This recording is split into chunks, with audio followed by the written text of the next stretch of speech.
All right, and we are live. Hello, everyone. Welcome to the show. Ian Balina here, being joined by Bill Noble as usual, and a special guest back again, the one and only Richard Hart. Welcome, Richard. How are you? Doing good. Pleasure to be here. Good. All right. Apologies, everybody. I'm traveling in a moment, and there's some echo in this room, so just bear with us. But wow, I mean, as we always like to say, never a dull day in crypto. There's always something new, exciting, and PayPal has entered the game. So we'll cover whether this is big news or not. We'll take your questions, live stream AMA with all of us, all three of us. I think there'll be definitely interesting opinions, also huge diversity in opinions. Might get controversial, but as you guys know, we don't care. We're always fine with having discourse and dialogue. And with that being said, let me pull up the Minty code here for everyone to post your questions. Just bear with me. Let me pull up my screen. All right, so today's live stream will be November crypto price predictions, PayPal's Bitcoin news, and more. Okay, let me just double check to make sure everything is going good. Okay, let me just double check. Okay, all right, we're all good. Okay, so before we start, I just want to talk about some big news from TokenMetrics, something people have been asking for a lot, and we're finally glad to be able to make this available. Okay, just give me 1 second. Okay, so beginning of this week, we finally launched the TokenMetrics Astronaut Scholarship Program. What does that mean, and how can you get involved? So lots of our audience members, especially those in emerging markets, have been asking us, hey, Ian, hey, TokenMetrics team, we like TokenMetrics, we want to use it, but it's very, very expensive. So our team has been working on this for the last few months, and we've come up with a way where anybody in the world can get TokenMetrics free for 12 months.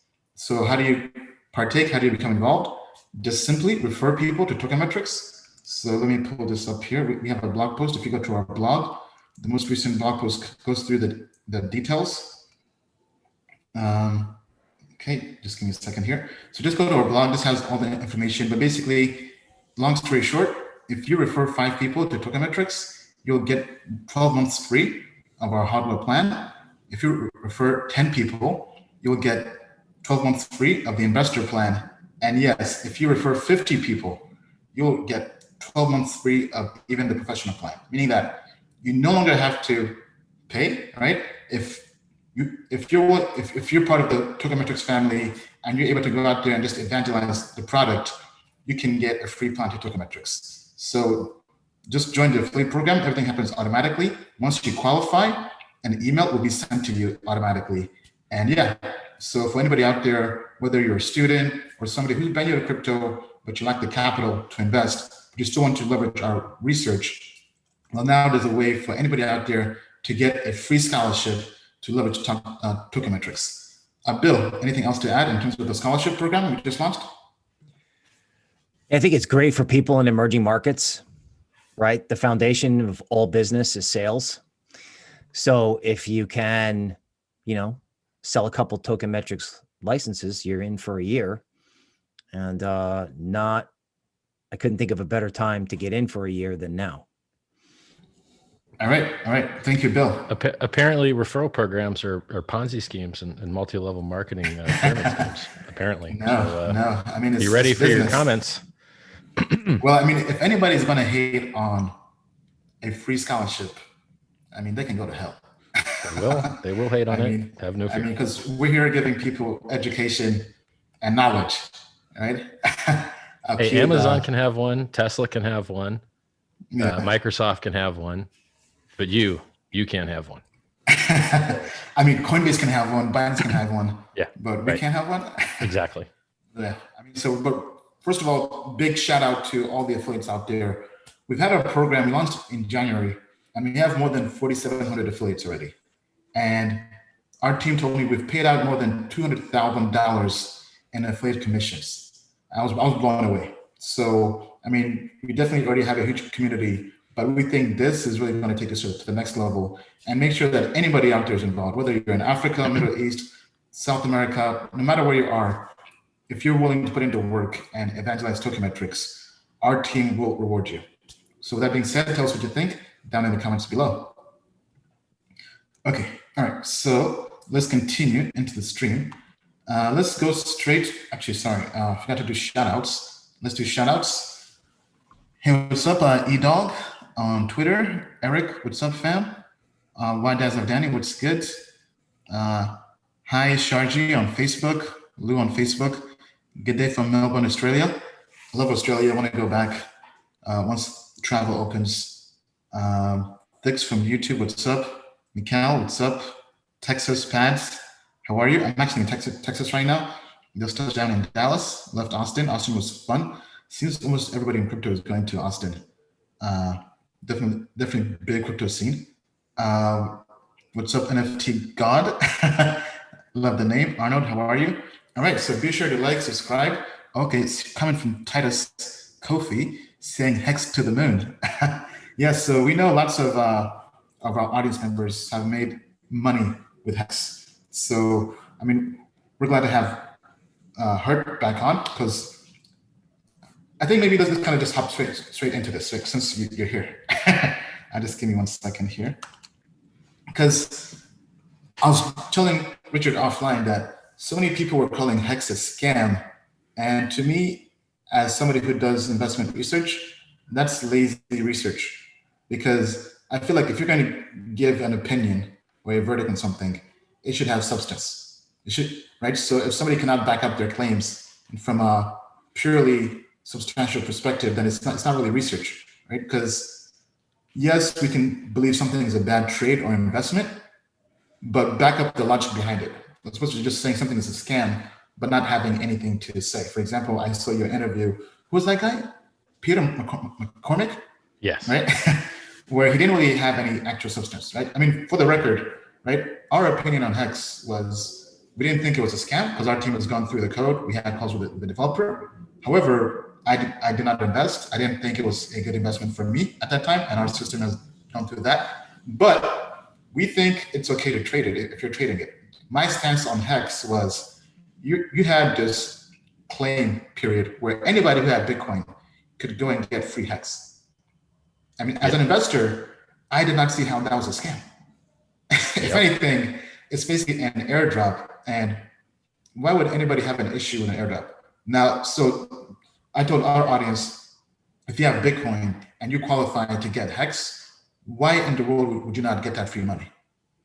I mean, because people had no issues getting Uniswap for free, right? So or Bitcoin Cash, or Bitcoin Cash, or Bitcoin, right? I mean, heck, if I had Bitcoin, I would have claimed my Hex, but unfortunately, I had no Bitcoin because I was all in on ETH and altcoins. It's okay. $4 billion of Bitcoin private keys were used to mint their Hex. So you might have missed it, but $4 billion of other guys made it, and they're piling in now that the timer's run down. So you can't claim in 20 days.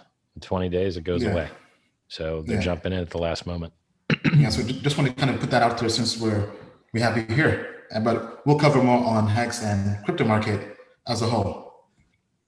Okay, Bill, let's get to the market update. All right, so let's start with Hex.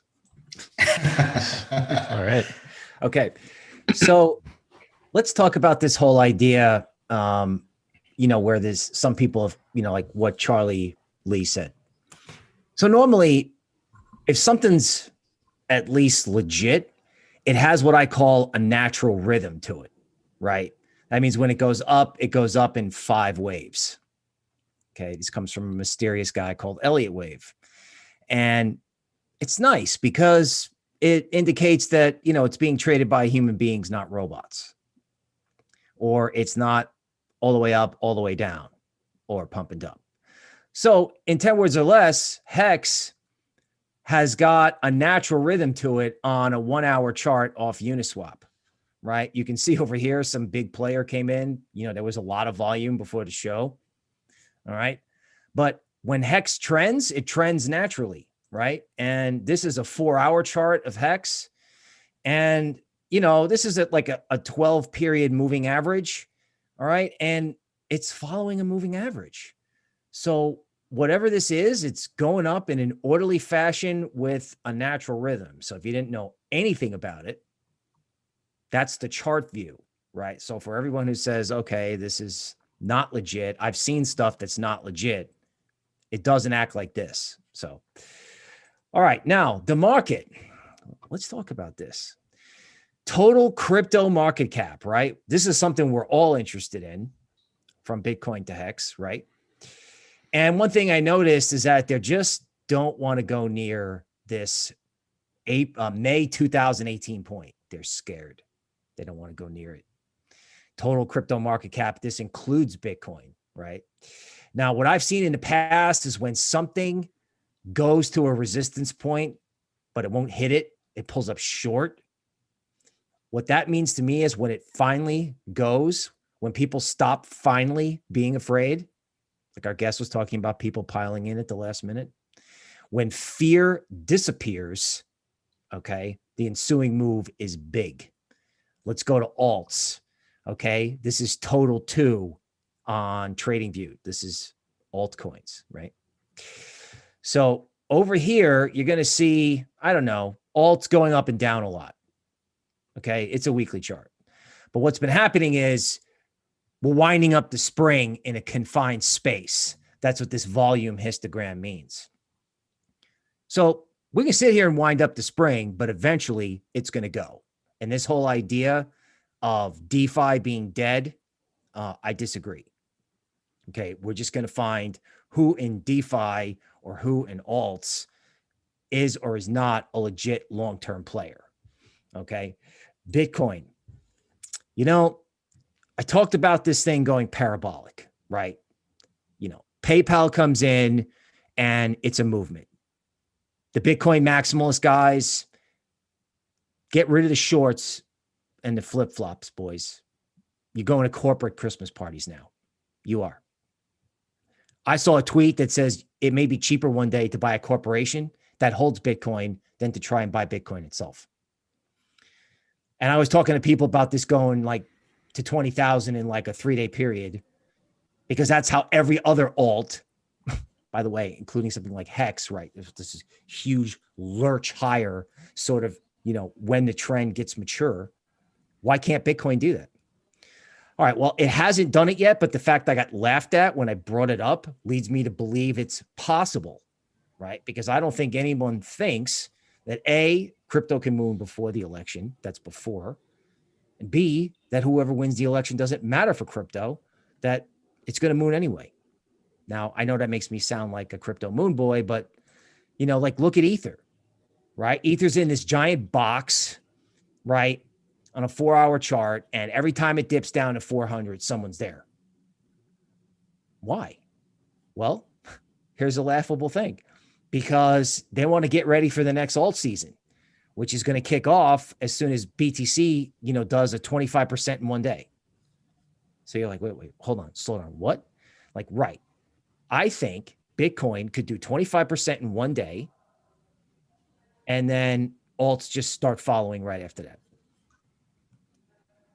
It's that simple. Okay. It's sort of the calamity of the moment, the oh my God of the moment, Filecoin. Okay. So Filecoin has come back to like 35, which is a key point. So if this is a gauge, probably this and Hex up, Filecoin down. Watching these two could be good indicators as to how much speculative juice is in the market still. So that's the market update. All right. Thank you, Bill. You can say about a million things. Go ahead, Richard. You have the floor. Hex has been decorrelated from every other crypto forever. So when Ethereum and Bitcoin both nuked 65 and 75% during COVID a few months ago, Hex went up. When Ethereum and Bitcoin went up, Hex went up more. So right now the charts are being kind of supercharged by this $1 billion payout in 25 days. The final third of the cryptocurrency's launch the final like 30% of the total supply is being given away to the people that staked in 25 days. And it's worth about $1.5 billion right now. Now here's the magic. Traders come along and they go, oh my God, it's going to dump. It's going to dump right after that because look at all that supply. But here's the magic. Those coins are being given to the people that believe in the project the most and prove that they believe the most by locking their coins the longest. We have guys that come in, the average length that they lock up is 4.3 years. You know how you have to get an average of 4.3? You got to have a lot of 10-year stakes. There's never been a cryptocurrency in history where people have locked up their coins for 10 years and they cannot get out. You're stuck. Now, if you get a shorter stake that's not 10 years long, you can kind of pay a big penalty and get out if you need to.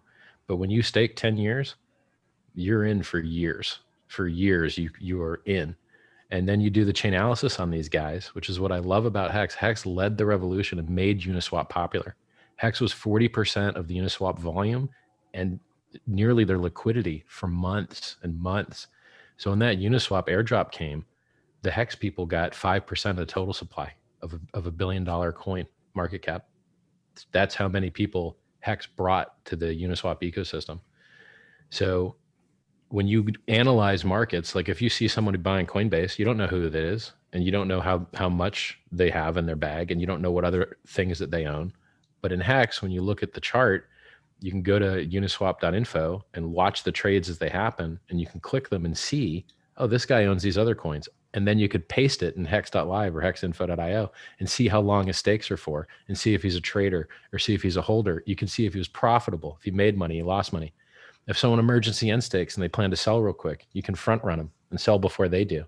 But sometimes it turns out they're just ending their stake early to restake longer to get more shares. And then you have to rebuy higher. There's a speculative stickiness that exists in Hex that it doesn't exist anywhere else, because there's no other currency in the world where you have a chart of what the future market supply is, because you know when the stakes are expiring. It's never existed before. It's the world's first blockchain CD that monetizes time. It's hilarious because other cryptocurrencies, they start to care about what Hex cares about. So you hear about Ethereum. Oh, Ethereum is going to start doing staking. Okay, Hex has staking. Hex is staking for inflation and proof of work for transactions.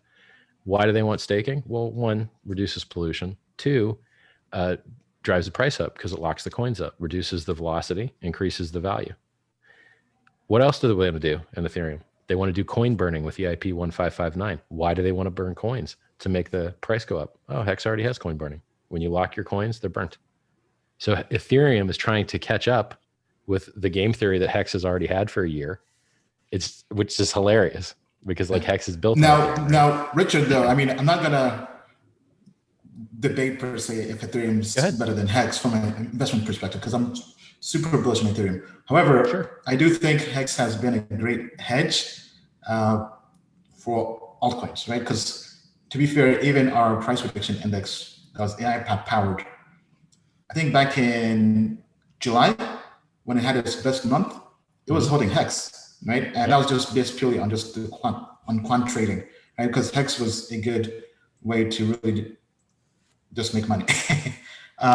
With that being said, here, let me just bring this up here on my screen. I'd like to share something I found very, very interesting. So to all our customers, if you haven't yet already, be sure to go to TokenMetrics.com and check out the most recent ratings. So if we go to TokenMetrics and switch to trader, look at the score for Bitcoin. I don't think we've seen a score for Bitcoin at 100% ever. And the last time our system had Bitcoin this high, I think was around 99%, was when Bitcoin dropped below 4K during the Black Thursday. And for anybody who was able to basically trade Bitcoin and buy Bitcoin below 4K and ride it all the way to 13K, that was a heck of a trade.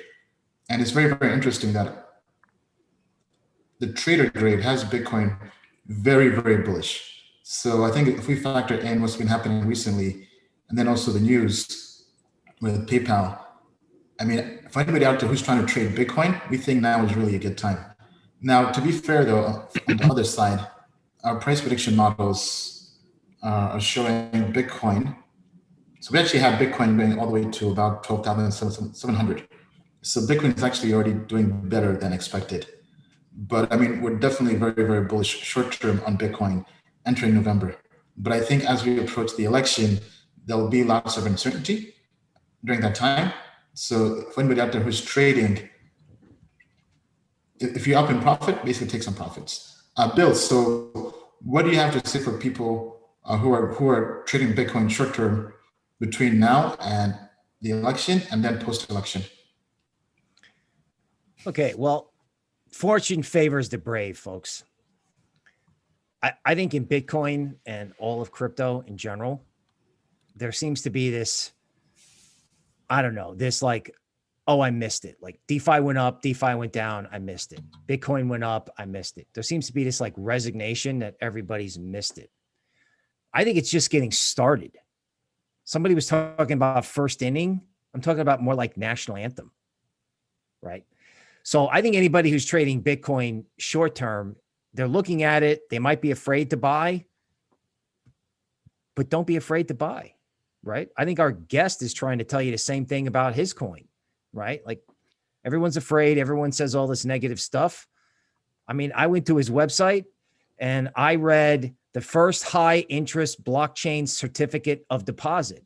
And I go, wow, I haven't heard anybody give me a tag elevator pitch like that. That sounds really interesting, right? So if you're trading short term, don't be narrow-minded. Don't be afraid. I think everything's going to go up. The macro situation is the exact same that it was when Bitcoin launched in 2009. Nobody wants to have a recession. Nobody wants to have a depression. And what is the only thing they can do? Print. And so what are they doing? Printing. Apparently 20% of all the cash that exists in the economy now was printed this year. That's how much they're printing. So you've got businesses closing down, tons of people out of work, but all-time highs in NASDAQ, all-time highs in stock. And from the bottom, Ethereum went from $87 to $480. Bitcoin went from 3,600 up to 13.3, 13.2. I mean, we'll call it 13.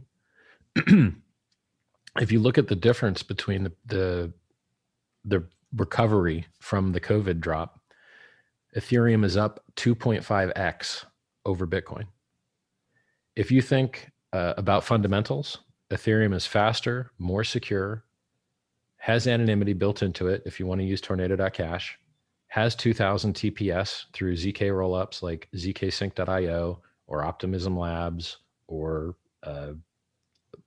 they've got a ton of different solutions that do throughput now, not like dreaming about it. It works now. Hex did 250,000 sends through ZK Sync. Cost 10 to 100x less money because it's layer 2. What else does Ethereum have? Let's say that you don't believe in the fundamentals. You don't care about the speed. You don't care about the security, the audits, the bug bounty program. You don't care about any of that stuff. Bitcoin's had 2 inflation bugs, which means you could mint as many free coins as you want. Ethereum's had 0. Let's say you're worried that Ethereum's still centralized. It's not. There's a $150 million bounty for Gavin Wood's project, Polkadot, that is trapped because of a bad multisig that his guys wrote. If anyone in the world would get bailed out, he would get bailed out because you can't possibly get more inside than he is. And he didn't get bailed out. And he asked. So it means it's truly a decentralized network now. Well, let's say you don't believe in the fundamentals. You just believe in the Ponzi-nomics. Well, where are all the shit coins launching? Ethereum. Where are all the stable coins in volume? Ethereum. Where are all the new things that will take away the volume from all the centralized exchanges? Decentralized finance? Oh, it's all Ethereum. Okay, well, where are all the researchers? Ethereum. Where are the developers? Ethereum. How's the price chart? 2.5x Bitcoin. Well, damn, it looks like Bitcoin's getting its ass kicked. Yep, sure is. It's getting demolished. So this year, in the year 2020, Ethereum beat Bitcoin by like 2x, and Hex beat both of them by like 50x. It's up 152x versus the dollar, 92x versus Bitcoin, and 70x versus Ethereum. And this is, by the way, if you do the chart on 2020 of Bitcoin versus the other top market cap coins, Bitcoin's in the bottom third of performance. Everything nearly is doing better than Bitcoin this year. Nearly everything. And I mean, dog shit is doing better than Bitcoin this year. But because people don't know how to chart. Yeah. Well, I mean, that's why we're very bullish on altcoins, right? Because being a Bitcoin maximalist is a very expensive lesson to learn. Well, the time to switch was when everyone else became a maximalist. Remember we were sitting in Malta and we were all sitting there and everyone that used to shill altcoins was shilling Bitcoin maximalism. Do you remember that when we were sitting in the room? Yeah, that was the bottom. And I said, look, everyone that was going to sell sold. Everyone that used to shill alts is now shilling Bitcoin only. And that was the most obvious fucking like, you know.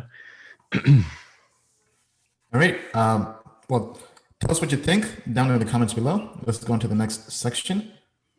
Okay, I'll just give me a second here. So if you have any questions you'd like to submit, please go to menti.com, menti.com. Use the code 2053877. That's 2053877 to post your questions. Then we'll take care of questions towards the end. Let's take some comments here from the audience. Didn't get the Malta part. So Richard and I were both speakers at the Malta blockchain conference last year. So that's what he was trying to reference.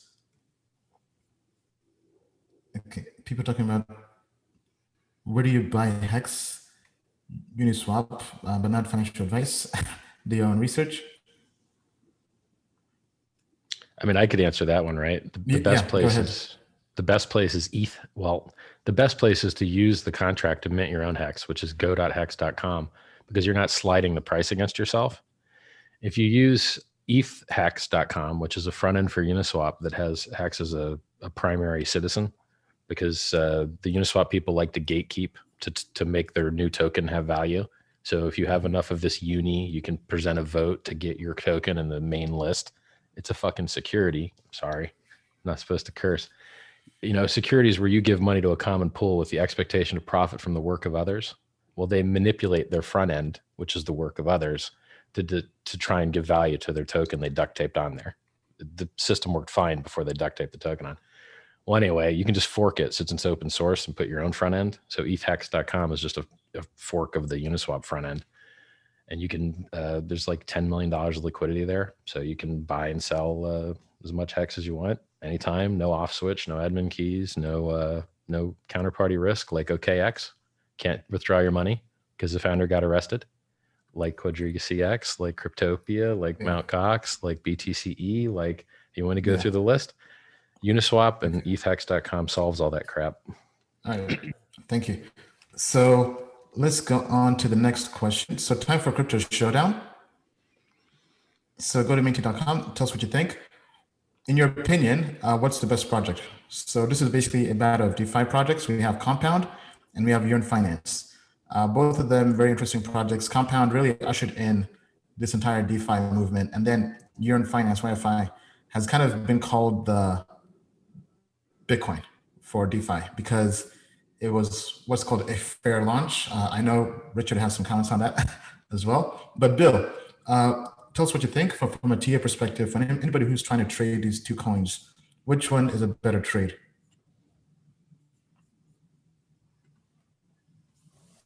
Is that Bill's question or mine? Bill. We can't hear you, Bill. You're on mute. Okay, sorry about that. So this may be the first time on Crypto Showdown where I go none of the above. Really?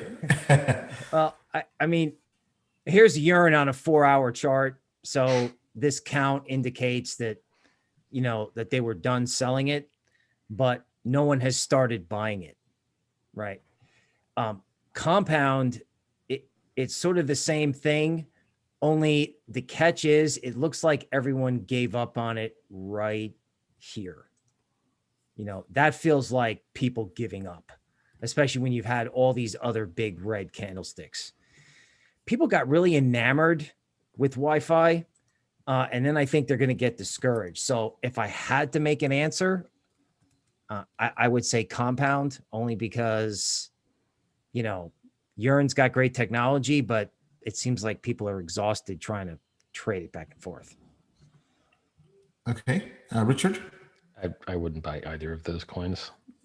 I mean, now, because you're in Hex, a long list of reasons, but I'm not trying to make enemies of the communities. So Like, Okay, so I mean, if we pull up TokenMetrics and looking at the short-term trading grade, if we had to pick between the two, so if we just go to YFI, so we think right now it's overvalued based on its market cap as a short-term trade, while Compound is more undervalued. So if we had to pick between the two, we would pick Compound. If we go to a long-term perspective, still bullish on Compound as well, still undervalued relative to where it is. And if we go to YFI, also somewhat undervalued, but Compound looks like the better long-term at the moment. But tell us what you think down in the comments below with Crypto Showdown. So actually, sorry, going back to, let's see what the community says. So the winner is Compound. So Crypto Family has spoken. Compound is the best project out of the two currently, but not financial. it's like, would you advice. rather get, this is a good, a wholesome show. Never mind. I won't say that. Well, maybe just butt it up. Whatever you're about to say. Would you rather have this bad thing happen to you or that bad thing? It's like you're leading the witness. Well, I mean, well, to be fair, we only have two options in this Crypto Showdown. And these are very popular projects in the crypto community right now, right? Yeah. But there's a fallacy named after it called false binary choice. But anyway. False binary choice. Yeah, true. But it's a poll. It's kind of like the US election. Yep. Okay. All right. Moving on to the next segment.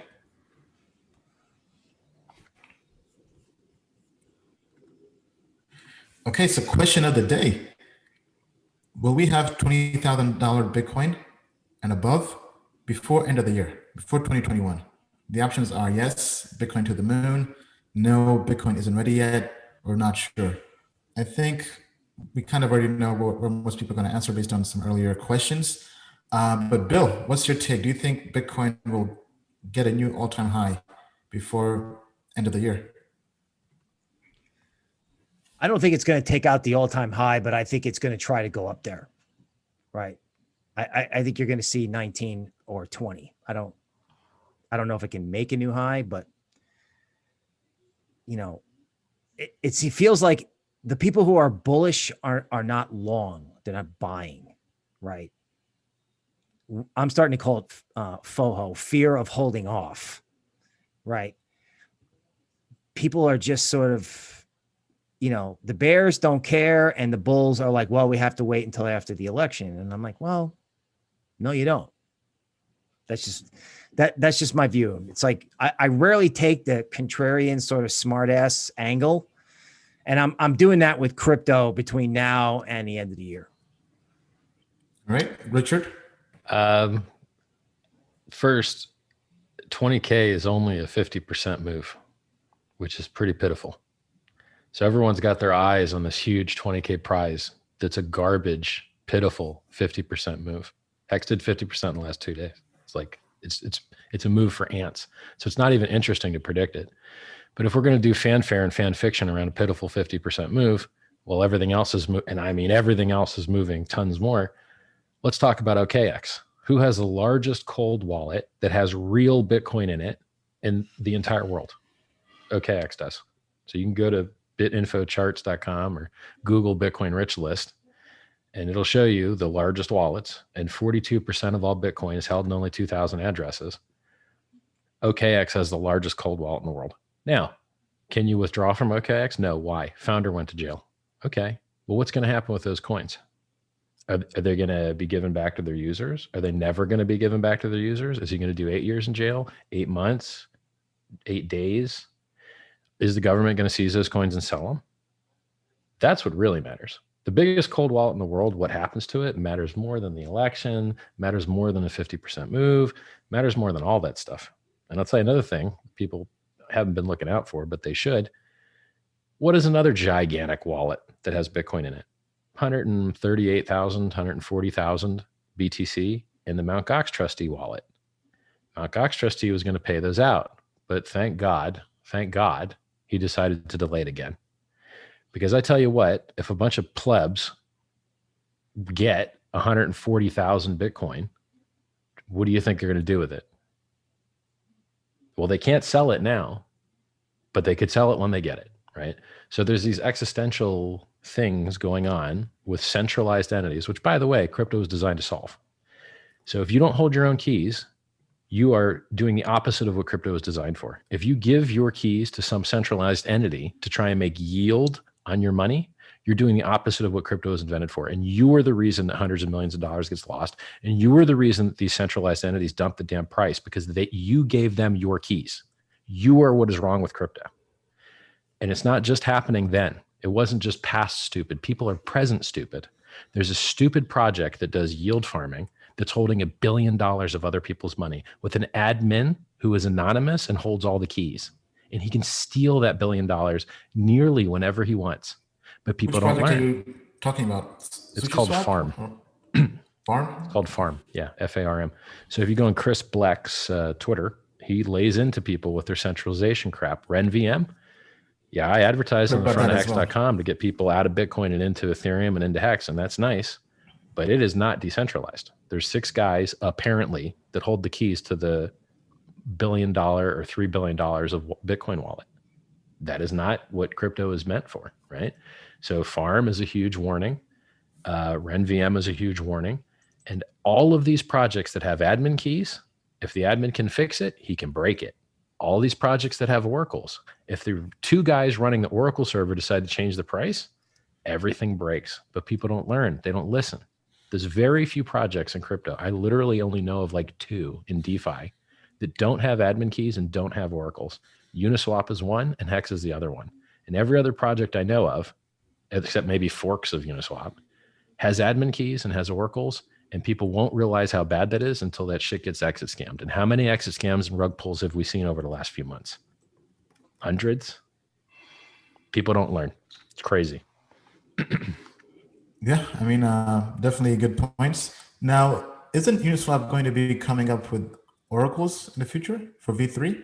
Well, no, they have Oracle. So you can use Uniswap V2 as an Oracle now because it is the Oracle. So you can ask it, what is the price of an Ethereum versus a USDC? And it will tell you, because it is the most liquid market in the world.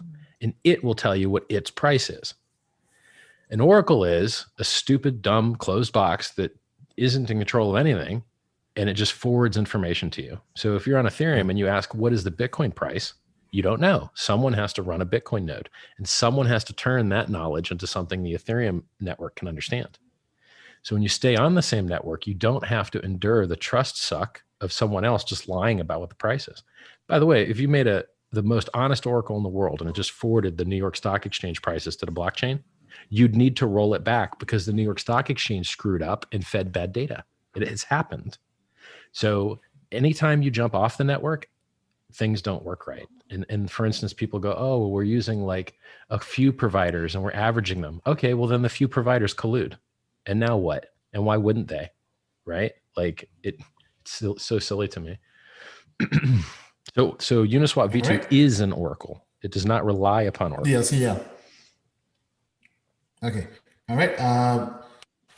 Going back to question of the day. So question of the day was, will Bitcoin reach an all-time high?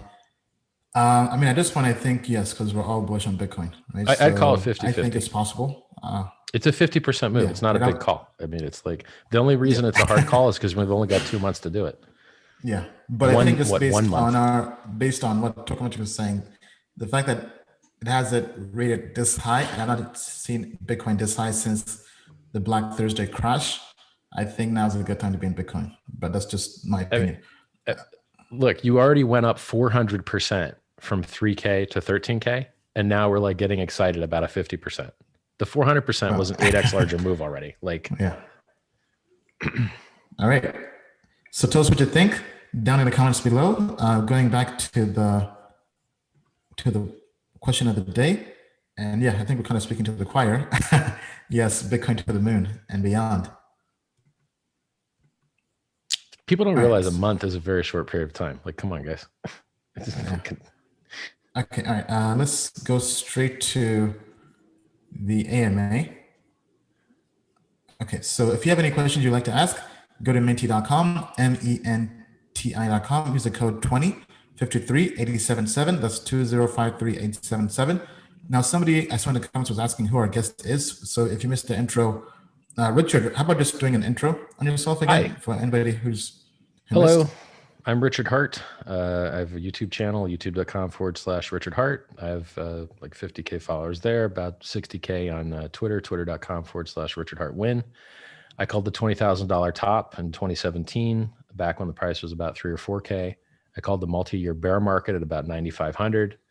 I launched the world's first blockchain CD, which you can claim for free as a Bitcoin holder, although there's only about 20 more days to do that.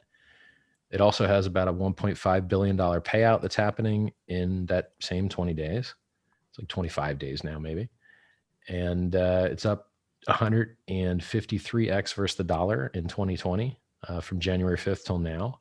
It's up like 90, it's been up 92x versus Bitcoin. I think it's up like 75x versus it now or more. The charts just look insane. Today, it just went to the number 10 highest value cryptocurrency in the world on nomics.com or tradingview.com or coinranking.com. Some exchanges are gatekeeping me because they don't like me. Like they personally dislike me because I'm cocky and arrogant because I'm always right. So I earn that. Right? I get to be cocky and arrogant because I'm always right. So, you know. Well, that's not the case though. I mean, to be fair, I feel like, I mean, first of all, I mean, I do think you're smart. I mean, that's why you're here on the show, despite what people say online.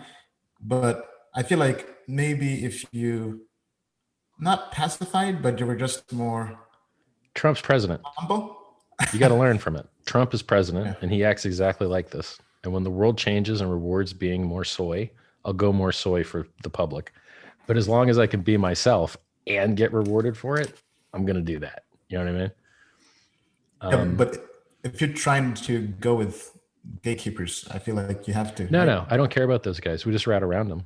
Look, decentralized finance is going to kill the centralized exchanges for sure. The only thing that they'll have utility for is the regulatory arbitrage of having a bank account that you can send fiat to. That is the best outcome for all of cryptocurrency, to get rid of middlemen, and exchanges are middlemen. CoinMarketCap at some point is CoinMarketCap and CoinGecko are the only two sites that don't rank hex properly, pretty much, and on purpose. And eventually they'll come around. Or you know what? I know how to build a ranking site. I mean, I could private label them right now. And I used to do search engine optimization for a living. And that's the only actual value those things have.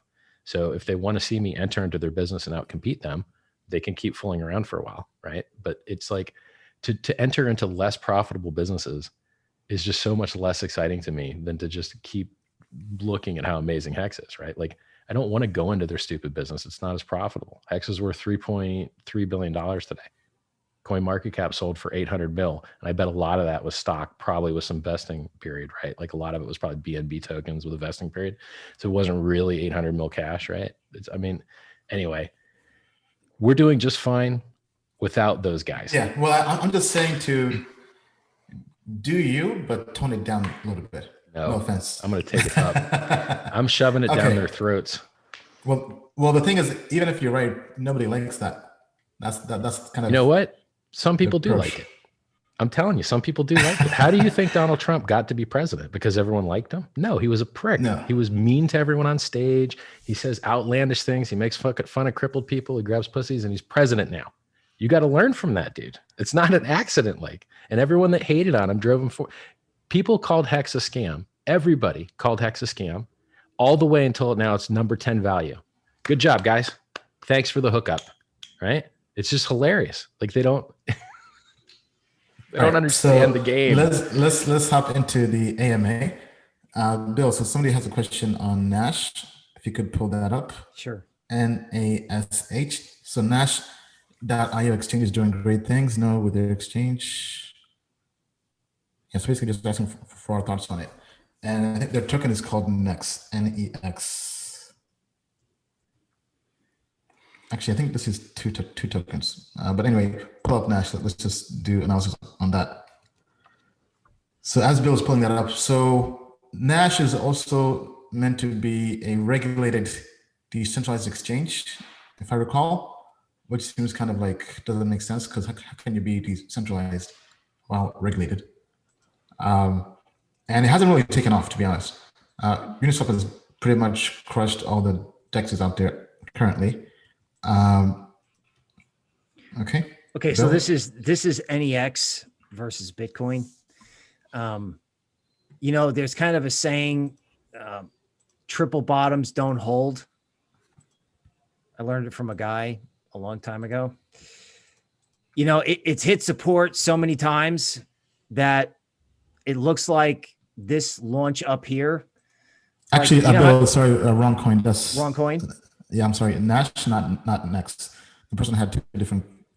Actually, go ahead and do that. Then we'll do Nash. He had both of those coins, but he kind of confused me with the questions.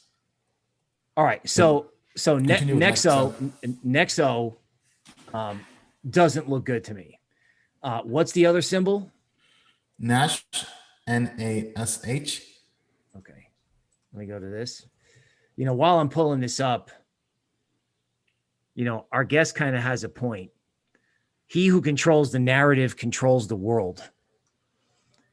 And the president uses Twitter to control the narrative.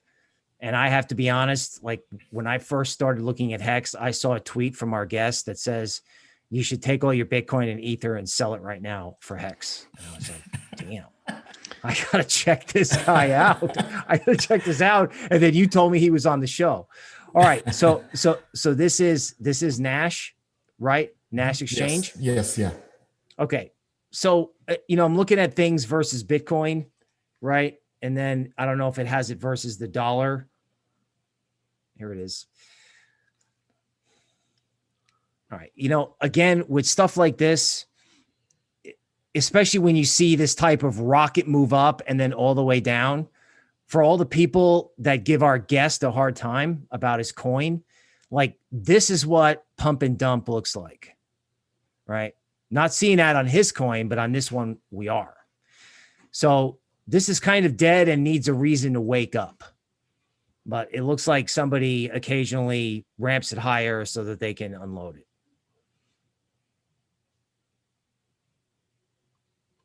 It didn't look like an organic chart, but I mean, it may have such low volume that it can't. I haven't looked at it. Yeah. So thank you, Bill. Tell us what you think about this coin down in the comments below. Okay. Going on to the next question. Looks like my browser is trying to act up. Just bear with me here.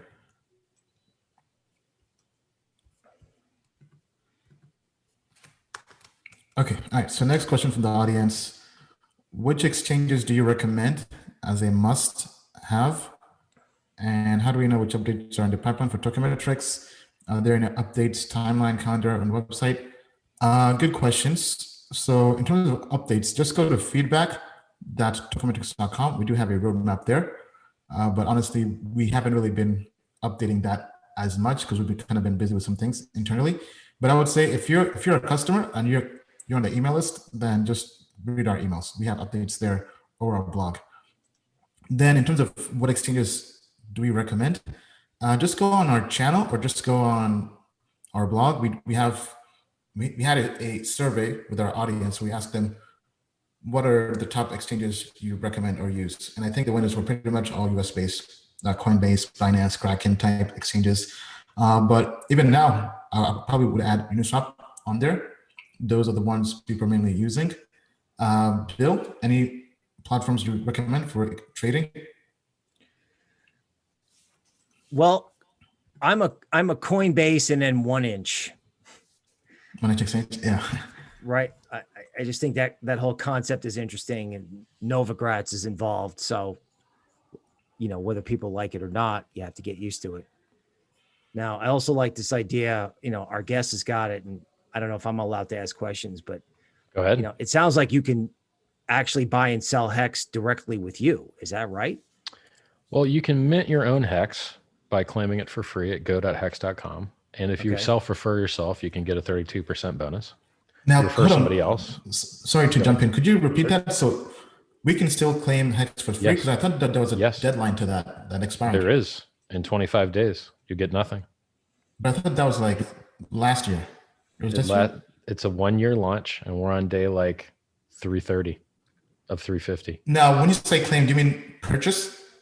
No, I mean, Hex? you will get free hex. So mint if I have free Bitcoin, hex. so if I have Bitcoin right now, I can get free hex. If you had it at the snapshot on December 3rd of 2019. Okay, yes. So I was saying that. Okay. You could buy someone else's private keys from back then and use them. So, I mean, as long as you had Bitcoin on December 3rd of 2019 in your own wallet, I didn't have Bitcoin. you can claim your hex. It's free. And then $4 billion of Bitcoin holders have done that. You can also transform Ethereum directly into hex at go.hex.com every day at 0000 UTC. If you're 10% of the Ethereum that goes in that day, you get 10% of the hex. If you refer yourself, you get a 32% bonus. If you refer yourself to claim, you get a 32% bonus. If you don't use a referral link, you're missing the 32%. Or you could be nice and click somebody else's link, and then you'll get a 10% bonus, and they'll get a 22% of what you got, or 20 anyway. So when you compound 1 times 1.1 times 1.2, it's 1.32. Now the third thing you can do, so those are ways that you can mint hex. But if you want to sell hex, then you go to ethhex.com, and there's $10 million of liquidity there, and you can buy it and sell it and do whatever you want with it. It's a Uniswap pair. So ethhex.com is just a front end for Uniswap. All right. So those are other exchanges. It's on 30 exchanges as well. It's on HitBTC, YoBit. Yeah. But let's get back to the AMA. Sure. All right, AMA is, I would use bitstamp.net because they don't have margin trading, so you won't get your ass wrecked because everyone that trades loses all their money. And they offer you the minimal amount of shit coins to go get wrecked on. So how do people lose most of their money in crypto? They trade and they lose it all, or they buy stupid coins and they lose it all. So if you don't lose it all and you stay in for a while and you choose a coin that's got product market fit and you just hold that shit for a long time, delay your gratification, you'll be very wealthy in crypto. Think about how many people sold their Bitcoin when it went from 100 to 300, 100 to 500, 100 to 1,000, 100 to 2,000, 100 to 3,000. Well, boy, I wish they still had their Bitcoin. I bet they wish they could have locked it up and made interest on it and not been able to sell it. Someone should invent a coin like that. I did that. All right, let's not show hex too much, Richard.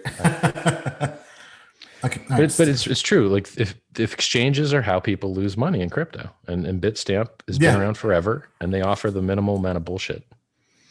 Now, to add on to that, so we're actually talking to our internal customers about this. 80% of traders lose money. Yep. So that means 8 out of 10 people who are trying to trade lose money. And we think the added pressure to that is quant trading, because retail investors and traders are competing with quant funds who have lots of capital, lots of resources, lots of experts, PhDs. How is the average retail investor and trader supposed to compete with them? And that's also why our team has been trying to build TokenMetrics. It's kind of a way for us to create the same technology, but make it accessible to the average retail investor and trader to hopefully give them a chance, right? If you trade on that exchange where some of the founders were just arrested. Okay. The other one. The other one with arrested founders. And with NEXO. Yeah. If you trade there, you're trading against their own in-house trading team, and they know where your stops are. And they have a liquidation fund that they keep all the profit from. They call it the insurance fund, but it's really just they can do whatever they want with it, profit fund. And when they have an incentive to get you liquidated. When you try and trade, you can't. It's amazing. Yeah, that's pretty famous on Twitter. Bill, so what's your take on exchanges having in-house trading teams competing against retail traders? I mean, how does that fare in Wall Street? Is that something they also do? Yeah, I mean, big guys hosing small guys goes back to commodities in the 70s. Okay. Normally it's not the place where you trade, right? So normally you're not expecting predators where you're expecting everyone to be friendly, but that doesn't mean predators aren't out there. Okay. I think bet their orders go through when yours don't. That's a big problem. Right. In other words, it's not new to Wall Street. Dark pools, big guys are always trying to invent something, particularly at the little guy's expense. But, if we can perhaps take a brief moment to shill TokenMetrics, that's actually what we're trying to do, right? We're trying to create research and help the small guy have the tools that the big guy does? Because our guest points out, there's predators out there in the crypto jungle everywhere. All right. Thank you, Bill. Okay, let's go on to the next question. Okay, so the next question is thoughts on Synthetics network token and the derivatives market. Okay, Bill, could you pull that up? Disclosure, I do own SNX token. This is mainly a short-term trade.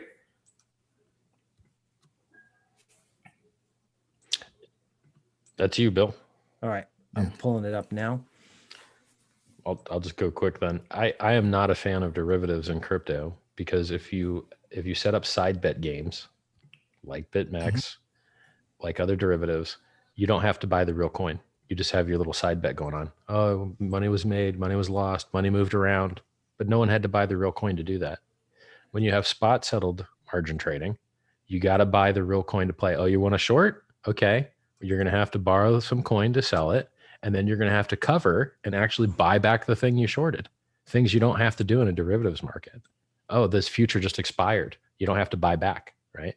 But when you spot trade, you need to buy back. It's more honest. So if you want to read Patrick Burns' captured regulatorycapture.com. Overstock guy? Yeah. So he's got it, he talks about how naked shorting is really terrible and how the crappy things that happened to him at Overstock with naked shorts. You should not be able to short unless those shares are really available. And that's what derivatives allow people to do. They play all these side bet games that get over leveraged, to get liquidated. And Bitcoin would be a lot higher price right now if it wasn't for the derivatives, because people can play the side bet game. They don't have to buy the real coin. And that's not good for the real coin. And the real coin is what replaces the government crap and replaces the middlemen and replaces the banksters. We need people to own and hold their own keys. And all this derivative crap doesn't help that happen. Right. Bill? Philosophically, I love that argument. Right. But they do love your derivative bets out there. In terms of SNX, I mean, it's hard to tell whether this is something that's dying, okay, or something that's being artificially held down. Normally, when you have these downward sloping formations, it could mean something's being held down artificially. This might look a little bit more like permanently stalled. This is going to need something to get it going, in my opinion. Well, definitely not good news. Okay, so with that being said, tell us what you think about SNX down below. Okay, going on to the next question. Okay, just bear with me. Okay, next question is Cypherium, CPH. Bill, so if you could pull that up, we'll do TA on that. So this project I've been hearing a lot about, and honestly, we never quite understood why there was lots of interest in it. Maybe we missed something. Last time I checked, I believe it was a blockchain project from Asia, and there are lots of blockchain projects from Asia. Let me see if I can pull it up here on our site. So if you go to TokenMetrics, we do have it in the system as well. And we've done a code review on the project. Technology is all right. It's okay. It's definitely not a scam, but it's not the most innovative project out there. All right. I couldn't get a chart up. Okay. For CPH. Right. Actually, let me take a look. Maybe it's not trading anywhere. CPH. Yeah, I don't think it's trading anywhere. So all I would say is just go to TokenMetrics.com to check out the full code review. All right, so let's try to keep questions to questions we can actually chart. Okay, so somebody has a question for Richard. Any news on margin trading? So, DeFi was supposed to make everything plug and play, right? So Uniswap, you can add any token you want and trade it, but it doesn't work that way with margin trading. I have been dying for some place where people could short specific altcoins, and you just can't, which sucks. So I wish people could have shorted my favorite coin. and got the hell wrecked out of them. But maybe so. There's margin trading, and there are some dexes that do margin trading. I thought. Do IDX? They don't. They only do Bitcoin, Ethereum, DAI, and USDC, and that's it. I think they might have just recently added like maybe Link, maybe a handful of coins. Yeah, and that's it. Because that's going to be reckless if people can start shorting shitcoins. Okay. Well, I mean, because what's not reckless about margin trading in general? Like people think low leverage is 5x. Yeah, but like pump and dumps, right? Because let's say retail traders try to short any project like Hex or whatever, and it just be annihilated. You will be annihilated. I mean, because your losses are not infinite short. Yep. Right, which is why that's why I want people to be able to do it. I want people to have the option to disregard my advice, to not trade and be destroyed. All right. People in the comments, I think, would definitely did not like that. Okay. All right. So anything else to add to that, Bill? No. So I actually I got a question for our guests. So your preference would be to have people lock up tokens and skip the volatility and earn. There's only two people that have ever gotten rich in crypto. There's only two people that have ever gotten rich in crypto. Holders, okay, who held from a penny to 20,000, a 2 million X return, or right now we're sitting at 1.3 million X return. Pro tip, no one's beating that, okay? So the guys that shoved their thumbs up their bums and just sat outperformed everybody. Who else gets rich in crypto? Founders. Founders of what? Founders of coins and founders of exchanges. And that's it. The other guys that aren't in those two classes get harvested for yield. So where does all this money come from in a primarily closed system? If a primary closed system where the only thing people really do with it is speculate, who is getting harvested to make these mad gains? The guys that buy tops and sell bottoms. Who do you think makes that money? The holders and the exchanges. And it's really that simple. So if all of personal development is delaying gratification and choosing the long-term thing over the short-term thing, and if the most profitable strategy in crypto has been to buy and hold, yeah, I monetize that just like they did in the real world. When you go to the bank, second most popular product there, time deposit. They pay 20% more interest every year. So it is, if we could get everyone to do that and stop getting wrecked, then we could already have market caps in the trillions. We could already have an ETF. We could already be using the scaling to on-ramp the whole world. But instead, people FOMO, buy tops, sell bottoms, and then when they get out, they never get back. If you look at Ian's followers or my followers or Roger Ver's followers, we all got 80% of our followers at the end of 2017, and our views have gotten less and less and less ever since, because those guys that got wrecked, they never came back. And now we're at the beginning of a new bull run where we're all going to get to have this new huge blow off top again. And we will get another huge blow off top, and it'll be glorious and it'll be amazing. And this is the cycle, and we will keep oscillating, wrecking noobs who buy tops and sell bottoms all the way until changing the world. But there's no other way to do it. Like you just, if you could get everyone to stop doing that and just lock up their funds and keep building up liquidity and keep building up, making everything better, everyone would live healthier, happier lives. Their girlfriends wouldn't be beating them up to get off the computer. Like it would just make the world a better place. Now, okay, so to chime in there, I think I do agree in the sense that long-term value investors, basically hodlers, make more money than traders or speculators, right? And that's why myself, I'm really into value investing, right? So whether you want to call that being like Warren Buffett or also, yeah, I mean, because Howard Marks is probably the best value investor I like to draw inspiration from. And that's why we have trivias on TokenMetrics to kind of bring things back to TokenMetrics. Because we know, yes, people like to speculate and ride pump and dumps and do degen trading and all that. But we think the real value is captured long-term, right? Because even, perfect example, I got into Chainlink's private sale. When Chainlink was around 20, 25 cents, I sold at a 5x, 6x return because we're entering this bear market, and they had zero marketing. I was like, zero marketing in a bear market, they're done. The rest is history. Chainlink is now top 10 market cap coin. So at the end of the day, if you find a good project, you want to get into that project long term and stay there, right? Because Warren Buffett has this concept of saying, imagine you have 20 tickets you can cash in for investments for the rest of your life.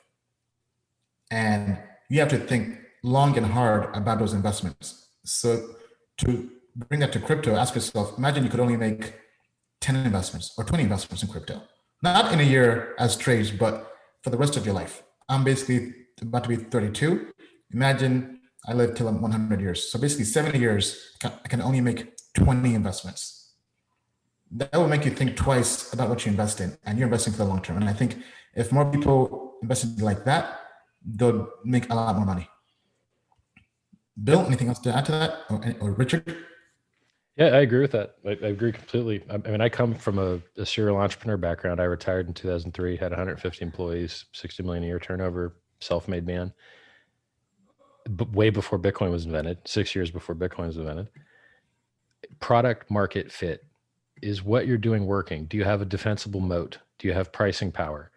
Do you have a weird brand name? Notice the most valuable market cap companies in the world have names that don't make any sense. Yahoo, Alphabet, Amazon. Do any of those have anything to do with their businesses? No. So you learn these counterintuitive things when you become a master. And then you're like, oh, like, you know, how much does this matter? How much does that matter? Like referral program, you did that. That's important. It works. Who else does that? All the winners, you know? So once you have this like menu of the things that really matter, right? Speculative stickiness. Does it addict people? Is there anyone else that does it? How long are people engaging? Average stake length, 4.3 years. Name me another coin that's ever done that. It's never been done. That's the stuff that matters, right? Because like people talk about payments like PayPal. Guess what? It's not worth that much money. A guy buys and then gives it to a retailer, and then the retailer sells. Okay, so what did the order book see? They saw buy and they saw sell. So where'd the price get left? Right where it started, except for the latency, the lag, the float. So it's not worth that much. For instance, Ethereum took over all of the payment processing, mostly for Tether. Tether used to run on Omni. Omni did $200 a day of volume, $200 US a day of volume, billion-dollar project, multi-billion-dollar project. So wait a second. A multi-billion-dollar project, the most volume in crypto, Tether, USDT, was on Omni, and Omni was worth nothing. And then they dumped all those transactions on Ethereum. Guess what? It didn't actually drive the Ethereum price up either. It's just a load on the network. It just drives gas fees up because that's not the layer of abstraction where the value is captured.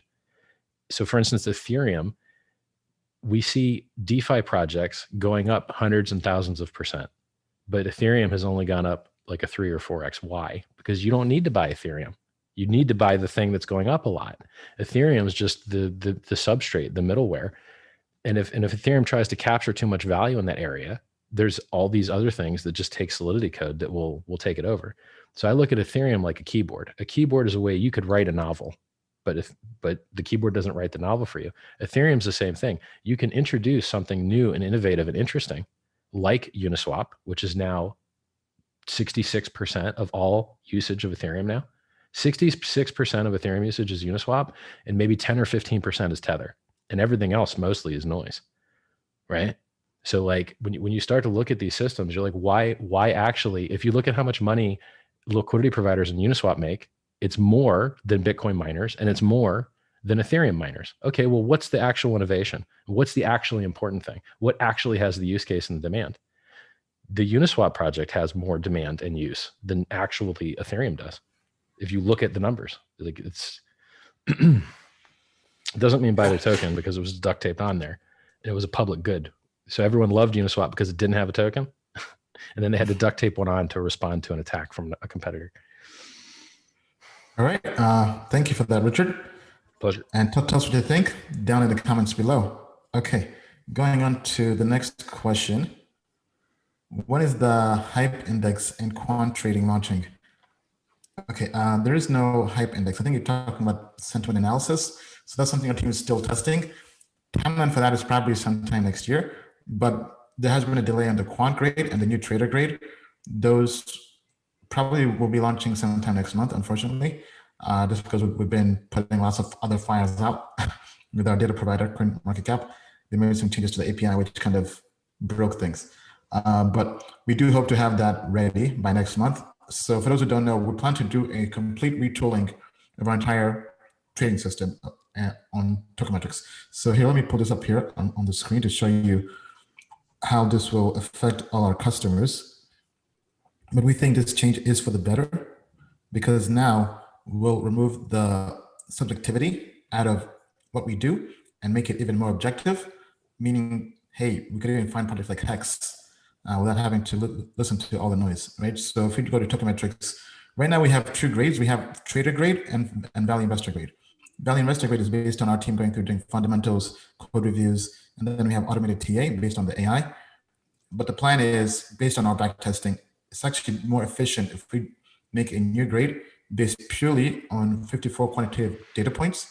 So metrics such as Sharpe ratio, max drawdown, things that quants use. And this grade has been more accurate than even our humans, right? So this will become the new value investor grade. And then the trader grade will be a combination of our price prediction models and the TA grade, because look, if we combine those into one grade, it's more accurate. So those two new grades will be launched sometime next month. It'll make the platform easier for everyone because now there'll be less grades. So it'll be very easy for whether you're a trader or investor to know what to do. And we're always open to feedback. Feel free to just email our team, support@tokenmetrics.com. And Bill, anything to add to that with the launch of our new grades? Yeah, we're making it easier and easier for people to not only find portfolios, but to try to sit down and figure out maybe even one or two things that they want to take a look at to tuck away or to trade, right? I think people like trading in crypto, even though they don't win. It's almost like, I don't know. It's the like most a hobby. adopted use case by far. Right. And Bitcoin's utility token for BitMEX. Lol. We're going to make it easier for people to make decisions based on numbers rather than by emotions. And these new grades are even an improvement on what we got right now. Yeah, I mean, because I think one of the cool things about it is this will really remove any subjectivity.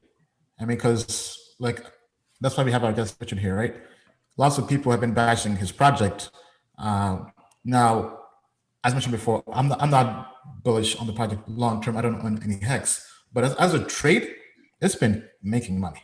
I mean, even to a point where our price prediction index back in July had about 600% returns, and that was mainly from holding Hex, right? So I think the power of AI and quant trading is there's no emotions in it, right? So it just likes to make money, right? So you got to ask your AI how much more long-term can you get than the people that literally lock their coin for 10 years? And you could look at them and see that they're real people and see what else they own and when they got their coins. I don't know what they could do more extra to show long-term belief. Would you lock your coins in anything for 10 years? I don't think you would. I didn't think anyone would. We gave them the option. It blows my mind every time I see a 10-year stake, because it's like, wow, they believe as much as I do. It's crazy. Well, the cool thing is with the new quant grade, we'll have it optimized for different time horizons. So we'll have it for day traders, weekly, monthly, quarterly, annually, and maybe even one for longer time frames, right? But the idea is even value investors will be able to have a purely quantitative, objective approach to investing, and maybe it can capture those hidden gems that nobody can really find, whether it's Hex or anything out there like that. So tell us what you think. If you have any feedback or input, down in the comments below. Okay, all right. I think let's maybe just check in with our audience here in the comments and see how we're doing. This is going out to both YouTube channels, Twitter, Periscope, Facebook. This also gets turned into a podcast. So go to tokenmetrics.com/podcast to subscribe. Okay. Sorry, just going through the comments here. People are saying Richard isn't answering any questions. He asks questions. I'm not sure what question you're referencing.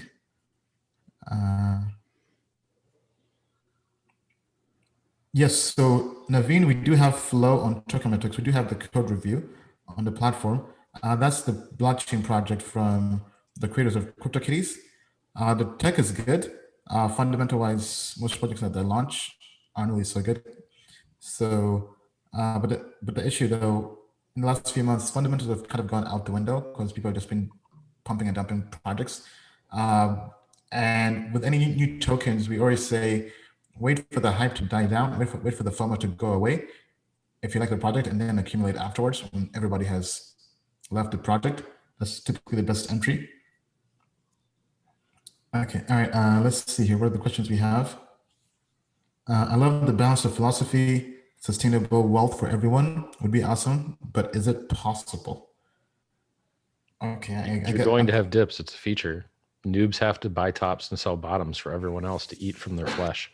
That's how it goes. Well, actually, maybe let me rephrase this question. So I guess this is why some people think Hex is a Ponzi scheme, because it's designed to make everyone money, right?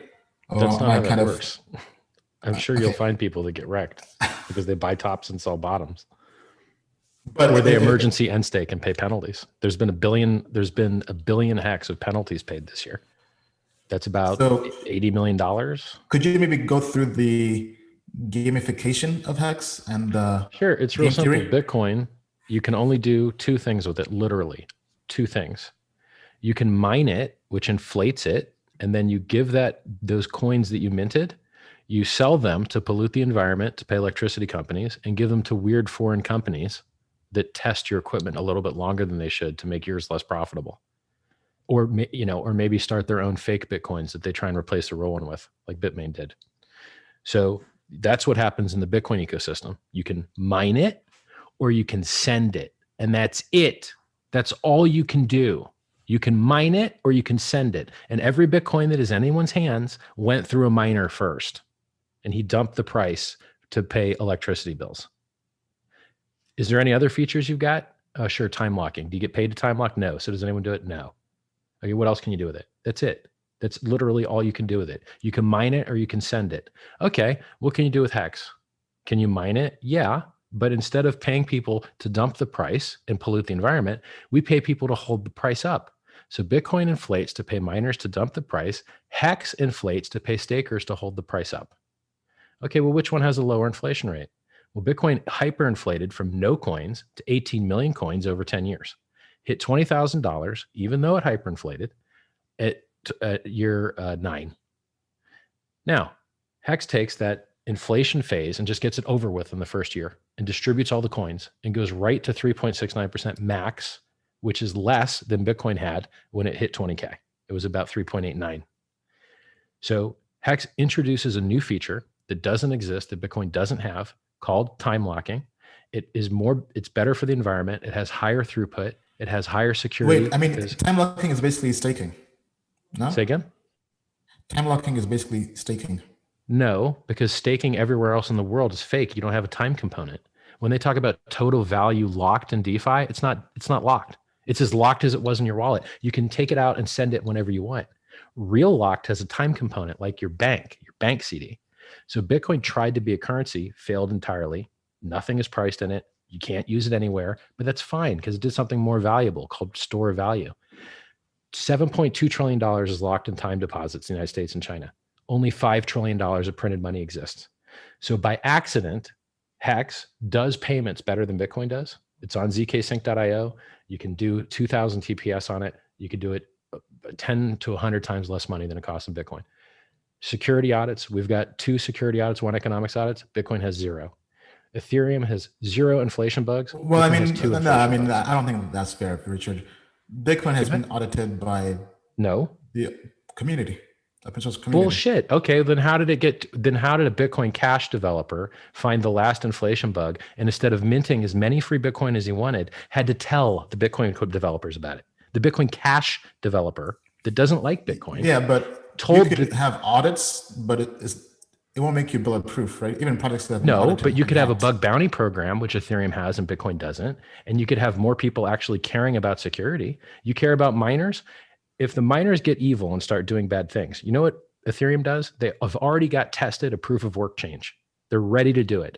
Does Bitcoin have a proof of work change tested and ready to roll out? No, because they don't actually care. Bitcoin Core had a block size increase on the roadmap when I was defending the small blockers and I was defending Blockstream. Did we get what was on the roadmap? Did we get a Bitcoin block size increase? No, we didn't. Why? Because they're liars. What happened to all the Bitcoin developers that work for Blockstream? They left. Peter Wooley, who's the guy that is in charge of the GitHub, the lead main developer of Bitcoin Core, does he work for Blockstream anymore? No, he left. And other big guys have left too. And what does Blockstream do now? They sell cloud mining, disgusting. They sell a competitor for Bitcoin called Liquid. So you don't have to use Bitcoin. You can use their paid private service that you pay them for called Liquid.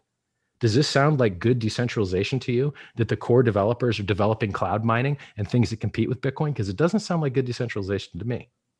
So, and furthermore, who is more likely to continue to have inflation bugs? Let me tell you the coins that had inflation bugs: XLM, Bytecoin, Monero, Bitcoin twice, Ravencoin, 5% inflation bug, sold it on exchange.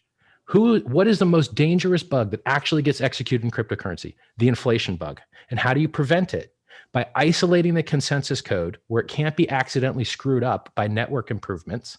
And that's what Hex does. Our consensus code, the thing that allows you to mint coins, is isolated and locked, and you can't screw it up. It's immutable. But in these other network-based, inflation-based proof of work coins, they have inflation bugs all the time because it's spaghetti code and it's not modular, and the consensus is touching the wallet, is touching the networking, and the shit has happened over and over and over and over again. And people don't listen to me when I tell them how to fix it. You fix it with security bugs, audits, and modularity and isolation. Now, okay, I mean, so I'm not contending that, but I'm saying to say Bitcoin has never been audited is a stretch. There are professional auditors that audit things for a living. For instance, Trail of Bits. When Bitcoin gets a Trail of Bits audit that I can read and look at, then I will say that Bitcoin has been audited. It is a professional thing that you do. Yeah, but professional developers have gone through the code as well. And so, okay, well, link me to their audit report then. Just link me to their audit report that doesn't exist because they didn't do it. Well, the thing that you think is happening is not happening. There is no auditing going on in Bitcoin. The same reason when SSL got hacked, the Heartbleed bug existed in the open SSL library because guys like you thought everyone was auditing it and everyone was looking at it. In fact, no one was auditing it and no one was looking at it. And so it was insecure for years. And then someone came along and was like, yo, actually, this is a huge problem. And everyone had to update and replace it. Yeah, but I mean, because so many people have tried to hack Bitcoin and haven't hacked it. They have. That's kind of an audit. Well, yes, they have. Besides, Bitcoin has been hacked. But they had to roll back the chain in 2009 because someone minted 6 billion free extra Bitcoin. It has been hacked. They have rolled back the chain, and they would have had to have rolled back the chain again if Bitcoin Cash Guy just minted the free money, like probably most people would. But instead, he hooked them up, the competing team. He let them know about the vulnerability. Bitcoin is terribly insecure, and it's proven it, and no one fucking listens. They don't listen. The bugs don't come from hash rate, bro. The bugs come from buggy spaghetti code. You can't even have someone make commits to the Bitcoin Core software unless they've had 9 months of training because it's such spaghetti code. This is like, if it was better, how did they just have an inflation bug a year and a half ago and release a critical vulnerability report? It's not better. It's worse, but just people don't understand software development. I explain it to them. It's like... Yeah. It's spaghetti code. You can't update spaghetti code very easily because when you change one thing, you accidentally screw something else up. You need modularity. They don't even have a spec. If you wanted to write a Bitcoin client right now, you know how Ethereum has multiple clients? You can use Parity, you can use Go. There's different clients you can use. There ain't but one Bitcoin client that you could use, basically. Everyone uses Bitcoin Core, and there's no spec that you could write to. So if you wanted to go start writing your own Bitcoin client, ain't no spec, no written spec for you to write to. You're on your own. I mean, so Richard, to kind of bring this back up to water. So you're saying basically open source communities can't really be trusted to vet code? No, which is why they get bugs all the time, because security, analyzing the security and running fuzz testing and understanding where vulnerabilities happen and garbage collection and memory management and overflow and race conditions and off by one errors. These things are a specialized endeavor that takes specialized effort and specialized targeted research. And just trying to build new features does absolutely nothing to address that. Nothing. Which is why you see crypto projects getting nuked left and right.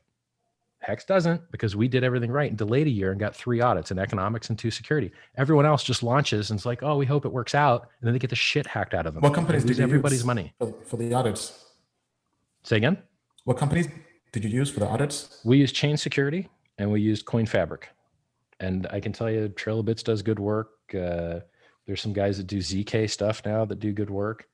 You know, you can look at who audited Compound. I mean, And all these are on the site or available? If you go to defisafety.com, there's a guy that reviews everybody's audits. He looks at new projects that are out, defisafety.com. He looks at new projects that are out and looks at the audits they got, looks at their software repositories, and rates which projects are garbage and insecure and which projects are actually good.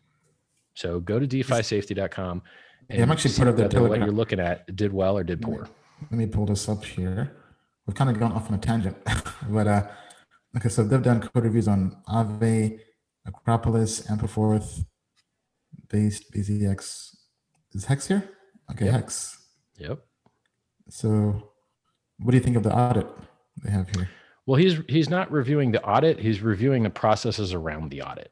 So does the audit match the code that's actually on the blockchain? Or did you have a different code audited? Yeah, looks like it says you can work on testing. Yeah. When you write software, you can write a bunch of tests that go, okay, tests.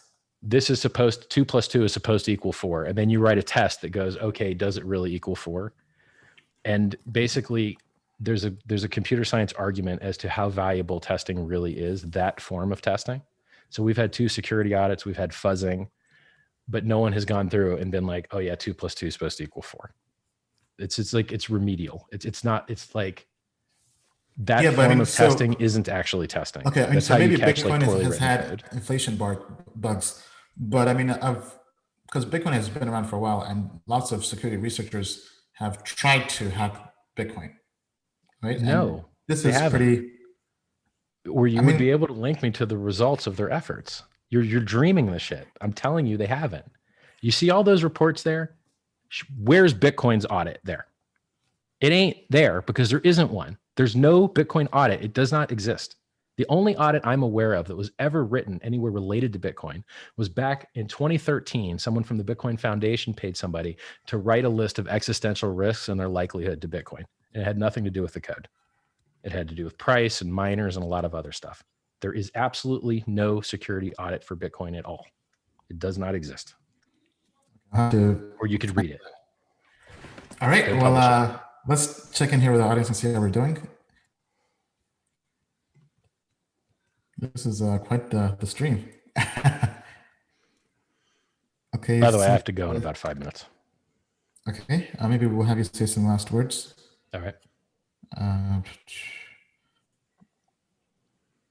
Somebody says, give this guy a joint. And then somebody says, spitting facts. Okay, so it looks like 50-50. But I mean, hey, we're definitely glad to have you on, Richard. Pleasure. It's good talking to you. Yeah, always like the discourse, even though we may not always agree, but I always like discourse because, I mean, I do think you always have good points, strong points that make everybody rethink everything, right? Even Bitcoin security audits. So any last words to our TokenMetrics family? Yeah, sure. Listen, follow me on Twitter, twitter.com/Richard Hart Win. Go to hex.com, claim your free hex if you've got Bitcoin. If you've got Ethereum, you might want to turn it into hex. There's $1 billion payout, 1.4 billion coming out in about 25 days. If you want to trade it, you can go to ethhex.com. If you want to chart it, you can go to uniswap.vision. If you want a 10% bonus because you don't want to figure out self-referring, you can use my referral link, pumpamentals.com. What else? I got a free book, self-help book I wrote, about 500 pages long. It's called SciVive. You can get it for free, t.me/SciVive. There's another one in there called Fix the World you can download if you like, if you can make it through the first one. YouTube.com/Richard Hart. So we got free coins, free books, free chat. We got 20,000 people in the t.me/Hex crypto chat. Basically free everything. So enjoy. All right. Well, thank you, Richard. And to anybody out there who has Hex, be sure to check it out on TokenMetrics.com. We do have price predictions on Hex, and we'll also be launching new quant grades that will tell you what we think on that. Bill, any last words on your part as we wrap up here? You know, always glad to be on the show. Thanks to our guests for, giving me quite the education there. I actually really appreciated it. My pleasure. Stay safe out there in crypto land. Keep believing. Yeah. And we have the TokenMetrics scholarship program. So for anybody out there, if you've been asking to get TokenMetrics for free, this is your opportunity. Definitely take advantage of this. We have the hardware plan, investor plan, and even the professional plan. I mean, so that means you could literally just have no money, be broke, and still have access to the professional plan. If you refer 50 people, that means you would have access to me, Bill, our team, our platform, and working with our entire network. So no more excuses. Go out there and spread the word for TokenMetrics. And our models are very bullish on Bitcoin, which is rare. Last time they were that bullish on Bitcoin was when Bitcoin dropped below 4K. So if anybody out there, if you're in crypto, that is big news. Big news. PayPal is in the space. Facebook, all these big players are in. But as Richard mentioned earlier, the money goes to the long-term hodlers. Yes, it's nice to trade in and out, which is good. However, if you're bullish in crypto, regardless of what you have, whether it's Bitcoin, Ethereum, Hex, what have you, and you believe in it, and you think, hey, I'm willing to stake my investment on this for the rest of my life,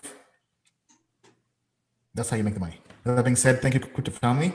And as we like to say, the moon is not the limit to the moon and beyond. Thank you, Richard. Take care. Thank you, man. Take care, See you, Bill. man.